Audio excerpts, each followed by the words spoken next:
হুঁশিয়ার। এই জিনিসটা প্রযোজক লিখছে না, একটা সিনেমা হল লিখছে। তো এইটার ভেতরে একটা গর্ব আছে। এই গর্বটা হচ্ছে বাংলা সিনেমার গর্ব, যে আমরা ওই মাইলস্টোনটাকে ছুঁতে পারি। আমি চাই বহুরূপী কেন, অন্য কোনো সিনেমা এই মাইলস্টোনকে ভেঙে দিক, আরো বড় একটা জায়গায় নিয়ে চলে যাক। আমাদের লক্ষ্য হচ্ছে আরো বড় অঙ্কের জায়গায় নিয়ে যাওয়া। তার একটাই কারণ, যত বড় অঙ্ক তৈরি হবে দেখতে পাবেন। আজকে কিন্তু এই বাংলাতেই কিন্তু আমরা যেসব ছেলেমেয়েরা, যেসব ডিরেক্টররা, যেসব ক্যামেরাম্যান, যেসব টেকনিশিয়ানরা বাংলা ছেড়ে বম্বেতে ছবি করতে চলে যাচ্ছে বা অন্য ভাষায় যাচ্ছে, তাদেরকে বলবো একটা মালায়ালাম সিনেমার বা একটা তামিল বা তেলেগু সিনেমার কোনো পরিচালক বা টেকনিশিয়ানকে অন্য কোথাও অন্য কোনো ভাষায় বা কোনো জায়গায় সিনেমা করতে যেতে হয় না, সে তার নিজের ভাষায় সিনেমা করে।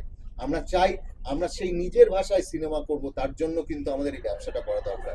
Thank you SBF cinemas.